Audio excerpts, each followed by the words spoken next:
दर्शक बंधु मु सुपाली स्वागत करछि मोर यूट्यूब चैनल ओडिया ब्लॉग सुपाली को मु आज आपण मानक पई गुटे नुवा रेसिपी नै के आसीछि। आपण माने निश्चय मोर वीडियो लास्ट पर्यंत देखंतु। आपण माने जानि पारिए मोर रेसिपी मु केमिति तयारी करूछि। तो आज मु आपण मानक को काठ चुली रे बा माटी चुली रे रोसई करके देखैबी। तो मु आज माटी चुली रे तयारी करूछि चिकेन तरकारी। तो आपण माने निश्चय वीडियो लास्ट पर्यंत देखंतु जानि पारिबे तो चिकेन तरकारी केमिति तयारी होछि। तो निश्चय देखंतु मु तो वीडियो लास्ट पर्यंत बनैछि। तो आपण माने निश्चय ट्राई करंतु भी गुटे थरो। तो आप काहाकू माटी चुली रे भल लागे तो मते निश्चय कमेंट सेक्शन में कमेंट कर जणैबे। तो चलंतु आज स्टार्ट करबा माटी चुली चिकेन तरकारी। तो ये देखते मुझे गोटे पियाज को काटिक नहीं बड़ पियाज आलू को काटिक नहीं बड़ बड़ करके। तो ये देखते गोटे टमाटो काटिक नहीं। तो ये देखते मुझे अदा रसुण पेस्ट बनाऊँगी जीरा धनिया डालचीनी अदा रसुण पियाज तेजपत्र अलैच ये गोटे मसला बनई दूसरी। देखो मुझे गोटे मसला बनईदेली। तो ये चुली लगाऊँ देखु। तो चुली देखो आम लगिगला। तो ये आम ए कड़ाई बसैबा। देखो मुझे कड़ाई बसई दूची। कड़ाई टी गरम है आम ए तेल पकेबा। तो देखो मुझे तेल पकाउची। तो ये तेल रे आम आलू को टी फ्राए करदबा। देखो मुझे आलू को टी फ्राए कर दूची टी लाल है पर्यंत। आपड़ चाहिए कंचा आलू भी पकई पारे। तो मुझे फ्राए कर नौची तो तार टेस्ट टी भल लगे। तो देखो मुझे फ्राए करदेली टी लाल है मुझे काढ़ीदेवी।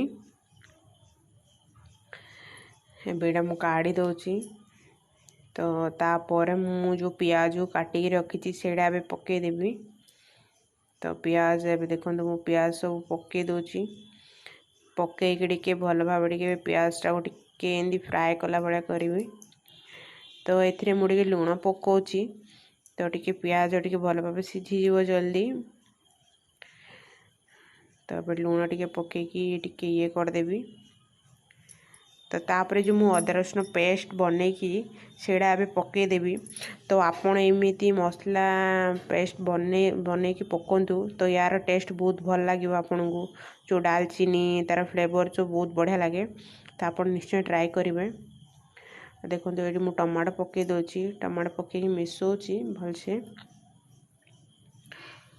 तो ये देखो भल भाव मिसईदेली। तो ये मु हलदी गुंड टी पकेमी। ये देखो मुझे गोटे स्पून आटे अल्प टिके हलदी गुंड नहीं। तापर ये मु लंका गुंड टी पकेबी। ये देखो मु गोटे स्पून लंका गुंड नहीं। तो मु जेहेतु आज गोटे केजीटे चिकेन तैयारी करछि तो मु से हिसाब रे मसला आ सब पकाउछि। तो आपण से हिसाब रे ही करेंगे। तो ये देखो मुझे गोटे स्पून लुण पकाउछि। तो यहाँ गुड़ी मसला सहित मिसई देवी। तो एबे मु चिकेन को धोईकी रखी थी। तो सेटा को एबे मु चिकेन को पकाउछि। एबे देखो मुझे सब चिकेन जहाँ पकईदेली। तो पकईकी गोटे भल भाव मिसई देवी। देखो मु घोड़े दूचे एबे टिके गोटे 5 मिनिट। देखो गोटे 5 मिनिट पर तो तार टिके मसला टिके मिसी हो गलानी। तो यहाँ गोटे भल भाव आप मैंने कषिबे तो ता टेस्ट भल लगे। तो ये देखो मुझे भल भाव मिसईदेली। तो मुझे एबे घोड़े देवी। तो मुझे एवरेस्ट चिकेन मसला पकाउछि। तो ये देखो मुझे मसला पकाउछि। मसला की भल भाव मिसई देवी। तो अभी मिसईकी देखो मुझे जो आलू पकईछि आलू को टिके पकेबी घोड़े देवी। तापर काढ़ीकी टिके कषिबी। तो देखो मुझे कषि दूची टिके। तो देखो आम भल भाव कषि हो गलानी चिकेन आलू। तो ये आम पानी टिके पकेबा। तो आपण चाहिए अधिका पकई पारे कम भी पकई पारे। तो देखो मुझे पानी पकईदेली सब। पानी पकईकी मुझे टिके घोड़े देवी। माने चिकेन सिझिला पर्यंत। तो देखो ये चिकेन सिझी गलानी, तो कलर भी चेंज हो गलानी। तो देखो आमर हो गलानी चिकेन तरकारी। तो आपण माने तो मोर तो वीडियो लास्ट देखो पर्यंत चिकेन देखिले। तरकारी। तो आपण मानक मोर रेसिपी केमिति लागला मते निश्चय कमेंट सेक्शन में कमेंट करी जणेबे। तो जदि मोर चैनल को सब्सक्राइब करना प्रथम सब्सक्राइब करंतु।